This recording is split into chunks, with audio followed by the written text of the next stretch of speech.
What's up, tennis fans? I'm Richard Pagliaro, and this is Tennis Now, your source for the latest tennis news now.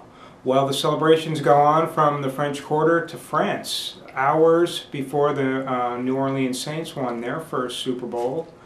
Last night, the United States Fed Cup team defeated host France in France 4-1 to advance to its sixth straight Fed Cup semifinal.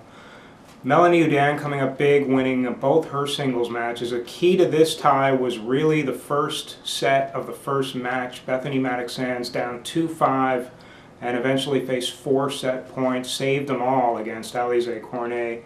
And that was a huge catalyst for the United States because Mattek-Sands came back, won her first career Fed Cup singles match, and sent Cornet, who's the #1 player for France, into an 0-7 Fed Cup career record. Really caused a bit of a crisis confidence for her. She did not play again the rest of the weekend.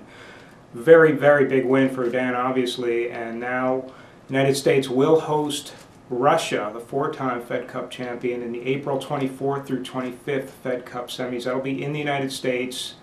And Russia, as we told you on Friday, if you're with us, watch out for world number 31, Alyssa Klibanova. She also came up big. Russia was down 2-1 in that one, and Klibanova scored a straight sets win over Ana Ivanovic, who continues to struggle big time, even before her home crown in Belgrade. And then it came down to the 5th and decisive doubles match. It was Kuznetsova and Klibanova sweeping Ivanovic and Jankovic. Not a completely lost weekend for Ivanovic. Off court, Adidas announced they have extended her endorsement contract through the rest of her playing career, and then post-playing career she'll be an Adidas ambassador. So Anna doing well with the endorsements, but still struggling on court.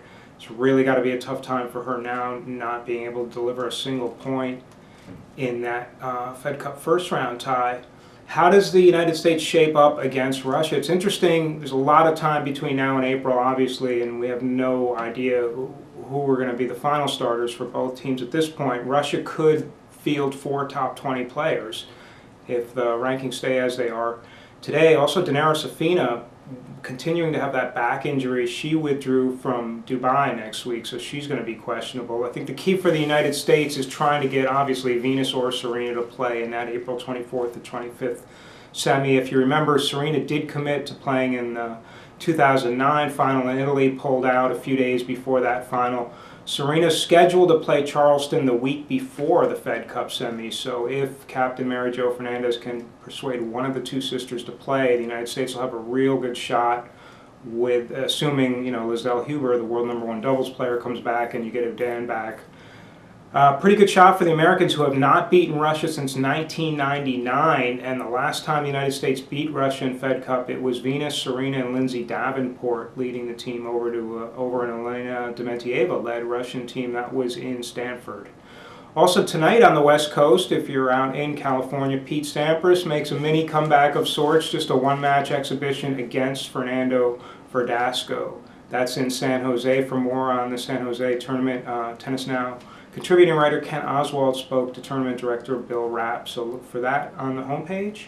And that's all for now. For Tennis Now, this is Richard Pagliaro, and we'll speak to you soon.